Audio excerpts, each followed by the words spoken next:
여러분 안녕하십니까? 벤자민의 공식 포착입니다. 만나서 반갑습니다. 오늘 한원 시스템 살펴보도록 하겠습니다. 한원 시스템 오늘만이 아니라 그냥 계속 살펴보는 종목이죠. 그리고 제가 요새 종목을 많이 못 찍고 있어요. 여러분들에게 전달해드리고 싶은 종목들이 상당히 많거든요. 그런데 한원 시스템을 계속 이제 제가 영상을 찍고 이렇게 업로드하고 하는 이유는 기존의 투자자분들께서도 좀 보고 계시거든요. 어떤 투자자분들이냐면은 저 벤자민의 공식 포착 네이버 프리미엄 컨텐츠 구독자분들입니다. 저희가 9월 24일 날 매수가 들어간 종목이에요. 이 종목이. 그리고 다른 종목들도 투자를 진행을 하고 있고.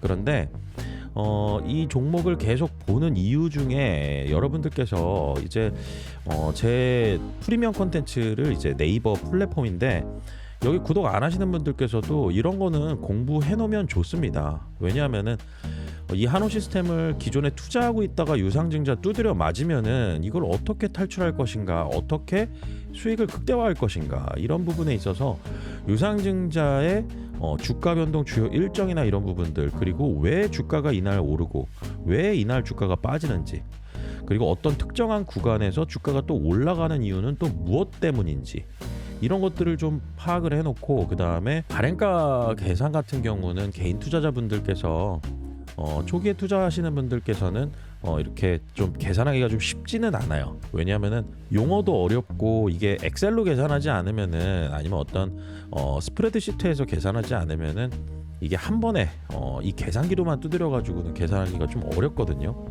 그래서 이런 발행가 관련해 가지고 오늘 키움증권에서 언급이 좀 나왔습니다. 제 영상, 이전 영상 보셨던 분들께서는 제가 뭐라고 말씀드렸냐면은 이 1차 발행가도 중요하지만 이제 가장 중요한 건 확정 발행가라고 말씀드렸어요. 그런데 1차 발행가도 너무나 중요하다. 그리고 2차 발행가가 중요하고, 그리고 합산해 가지고 종합해서 확정 발행가가 나오는데, 계산 구조를 통해서 제가 그 이유를 좀 말씀드렸는데, 확정 발행가가 자꾸 높아지게 되면 이 한호 시스템 같은 경우는 2,590원이잖아요. 예정 발행가가. 그런데 이건 공시 시점입니다. 앞으로 주가가 어떻게 움직이느냐에 따라서 이 가격이 바뀌어요. 그런데 발행하는 주식수는 똑같습니다.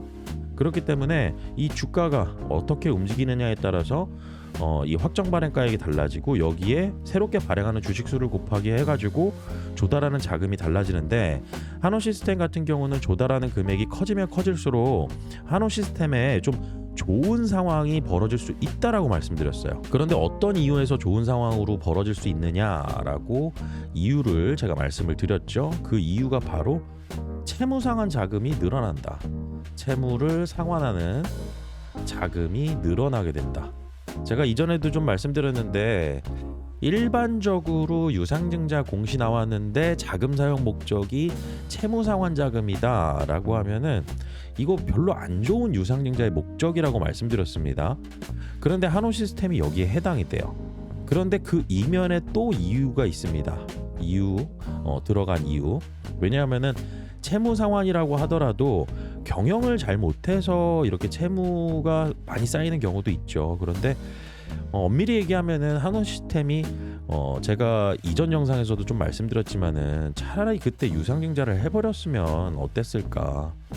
그런데 주인의 변경도 있었고, 최대주주 변경도 있었고, 여러 가지 경영권에 대한 상황도 있었지만은, 결국에는 굉장히 중요했던 거는 한호 시스템 같은 경우는 선제적인 투자를 좀 많이 해놨던 곳이다. 왜냐하면은 자동차에 들어가는 냉난방 공조 시스템 관련해 가지고 전기차 향으로 먼저 공장 짓고 R&D 투자하고, 그러면서 한 2-3년 전에 먼저 준비를 해놔야지만 양산이 가능한 단계였거든요. 그러니까 여기에도 이제 돈을 많이 썼던 거죠. 그리고 지금 회사가 매출도 좋고, 그 다음에 마진도 있지만은 이자 비용으로 너무 많이 나가니까 이거 갚으면은 순이익 더 늘어난다. 순이익. 그래서 이렇게 순이익이 늘어나는 구조로 갈 수 있다. 매출도 안 좋고 이익도 안 나고 사업의 내용도 별로 좋지 않은 그런 회사에서 유상증자하면서 채무상환하겠다라고 하면은 이런 건 참여하면 안 돼요. 이런 건 되게 조심하셔야 됩니다. 과거에 CJ, CGV 같은 경우는 절대 참여하면 안 되는 유상증자의 케이스였어요. 그래서 이런 내용을 바탕으로 오늘 키움증권에서 제가 이전 영상에서 말씀드렸던 내용이 고스란히 담겨진 리포트가 나와서 제가 다시 한번 알려드리도록 하겠습니다. 오늘 뭐 수급적인 부분에 있어서는 코스피 시장에서 코스닥으로 돈 옮겨간 거, 그런데 이게 코스닥에서도 얼마나 또 유입이 될지, 이쪽 외국인 같은 경우는 들어왔다 나갔다 이 폭이 심합니다. 환율의 영향도 좀 있고, 그래서 여러 가지 변수들을 같이 봐가면서 이제 저희가 자금의 흐름도 추적을 하고 수급도 봐야 되겠지만은, 오늘 한원시스템 같은 경우는 상승폭이 그렇게 크지는 않았지만 그래도 잘 버텨줬다. 그리고 이 권리락일 전까지는 좀 저희가 지켜볼 필요가 있고, 이 이전이나 이후에는 좀 대응이 필요한 종목입니다. 그래서 이 부분을 계속 제가 운영하고 있는 네이버 프리미엄 컨텐츠 구독자분들에게는 전달을 해드리고 있고요.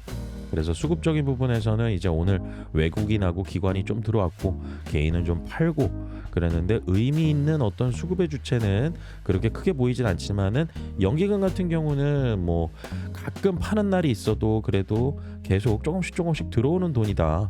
그래서 한원시스템은 앞으로 장기적인 관점과 그 다음에 유상증자 이벤트 동안의 관점, 이 두 가지로 저는 나눠서 보고 있습니다. 자, 그러면은 오늘 키움증권에서 리포트가 어떻게 나왔느냐, 제 얘기랑 어떻게 맞아 떨어졌느냐, 이 부분에 대해서 말씀을 드릴게요. 상당히 공감하는 내용 많고요. 그리고 제가 생각하는 내용이 고스란히 좀 담긴 내용들이 많았습니다. 자, 우선은 여러분들께서 이걸 아셔야 되는 부분이 있는데, 최초로 유상증자 공시하고 난 다음에 기업 설명회하는 회사들이 많이 있어요. 뭐 안 하는 회사들도 있는데, 웬만해서 큰 기업들 같은 경우는 대체적으로 유상증자 공시 발표하고 나면은 기관 투자자들에게 설명하는 자리를 좀 갖습니다. 그런데 기관 투자자들 같은 경우는 오케이, 알겠어, 유상증자 명분이나 목적, 그리고 이걸 통해서 앞으로 회사가 얼마나 좋아져? 여기에 대해서 궁금한 부분이 있겠죠. 그런데 가장 이제 어려워하는 부분, 이 애널리스트들이 불확실성을 가지고 바라보는 뷰가 있다라고 하면은, 그게 조달하는 자금을 계획한 대로 잘 조달할 수 있을 것이냐, 여기에 이제 달려 있어요. 뭐냐면은 이 발행가 같은 경우가 예정 발행가로 나오잖아요. 그런데 그 예정 발행가는 공시 시점에 그 이전의 주가 데이터를 바탕으로 예정된 발행가입니다. 그런데 앞으로 주가가 어떻게 흘러가느냐에 따라서, 흐름이 어떻게 달라지느냐에 따라서, 여기에 따라서 확정적인 유상증자의 이 주식의 가격, 신주의 발행 가격이 달라져요. 그렇기 때문에 제가 그걸 계속 추적하는 거거든요. 그래서 여기에 이렇게 나와 있습니다. 신주 발행가액 상향에 따라서 지금 1차 발행 가격이 자꾸 높아지는 거 제가 계속 말씀드렸잖아요.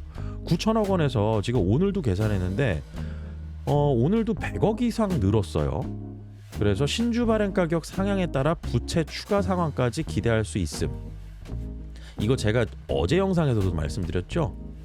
그 이전 영상에서도 말씀을 드렸었어요. 이거 꼭 기억을 해두셔야 됩니다. 이게 주가에, 오늘 현대차도 이제 많이 빠졌는데 이게 주가에 영향을 줄 수 있다라는 거죠. 부채 추가 상환, 다시 말해서 8천억 원 자금 이제 배정돼 있었잖아요. 그런데 유상증자로 조달하는 금액이 늘어나면은 여기에 따라서 8천억보다 더 많이 조달할 수가 있다라는 거고, 이 채무 상환에 쓸 수 있다라는 거고, 이러면은 순이익 개선이 조금 더 늘어날 수 있다라는 거. 그래서 한원시스템은 예상 발행가 2,590원 이거 제시했는데, 뭐 제시라기보다는 이제 공시상으로 공시 시점부터 해가지고 그 이전에 예정 발행가액 산출하는 그 기간이 있습니다. 그래서 총 9천억 원 조달 시 8천억 원을 부채 상환에 배정할 계획을 밝혔다. 그런데 이 한원시스템 최근 들어서 3분기 실적 발표하면서 좀 긍정적인 모습들 저희가 많이 봤잖아요. 그런데 유상증자 발행가액이 상향으로 이어질 가능성이 높다, 이렇게 나왔죠. 여기도 계산하는 거죠. 제가 계산해 드리는 것처럼 여기에서도 다 보고 있는 겁니다. 이어질 가능성 높다. 1차 발행가만 보면 그래요. 그리고 1차 발행 가격이 높아져야 2차 발행 가격이 또 높아져도 그래도 1차 발행 가격으로 선정이 된다. 선택이 된다. 그래서 1차 발행 가격이 무조건 먼저 높아져야 되고 기업 입장에서는 1차 발행 가격을 산출하는 그 기간에 주가가 높아지는 게 목표입니다. 거래량 거래대금 터지는 게 목표예요. 그리고 그거 하루 움직여가지고 되지 않습니다. 왜냐하면 한 달치 평균 내거든요. 그래서 신주 발행 주식 수는 이미 확정값이므로 결국 발행가액이 높아질수록 총 발행 자금이 비례해서 확대되는 구조다. 이거 제가 지난 영상에서는 말씀드렸던 부분이 이거잖아요. 주식 수는 안 변한다라고 말씀드렸어요. 그래서 새롭게 발행하는 신주의 발행 가격이 얼마냐에 따라서 조달하는 금액이 달라진다라고 말씀드렸습니다. 그래서 이런 구조에 대해서 얘기를 했고, 여기에 따라서 채무 상환이 더 양이 많아진다면, 금액이 높아진다면 회사는 더 좋아질 수가 있다. 앞으로 업황에 따라서는 길게 보면은 뭐 달라질 수도 있는 건데, 우선은 지금 상황에서는 이런 긍정적인 부분이 있다. 그래서 한온 시스템이 부채 상환액 역시 기존 8천억 원에서 1조 원까지 확대될 수 있으며, 이거 가능합니다. 제가 오늘 계산하는 걸로도 보여드릴 거예요. 이 경우 연간 2,100억 원의 순이자 비용 구조가 2026년부터는 연간 1,600억 원 수준으로 2,100억 원에서 1,600원 수준까지 빠르게 개선될 수 있을 전망이다. 이 내용으로 보면은요, 지금 주가 올라가지고 처음에 예정됐던 발행가액 2,590원으로 계획했던 이 조달 금액이 주가가 상승하면서 1차 발행 가격 산정하는 그 기간에 주가가 상승하면서 조달할 수 있는 금액이 늘어날 수 있는 상황이 벌어졌다라는 것이고, 그런 상황이 벌어지게 되면은 앞으로 채무 상환에 돈을 더 배분을 할 수가 있고, 여기에 따라서 순이자 비용, 이자 비용이 낮아질 수가 있다. 그러면은 이자 비용이 낮아지면은 당기 순이익은 늘어날 수가 있겠죠. 그리고 이 당기 순이익을 바탕으로 발행된 주식수로 나눠서 주당 순이익을 구하게 되는 거고, 이게 주가가 얼마냐에 따라서 PER이 산출이 되는 거잖아요. 그래서 지금 이 키움증권 같은 경우는 5,200원 제시했는데요. 이 5,200원이 유상증자를 감안하고 늘어나는 주식수 감안하고 2026년도 포워드 기준으로 앞으로 이만큼 매출과 그 다음에 이익, 이 부분을 바탕으로 5,200원이 산출이 된 겁니다. 근데 이거 또 달라질 가능성이 있어요. 왜냐하면은 지금 이거는 채무상환 자금으로 1조 원 배분했을 때 얘기잖아요.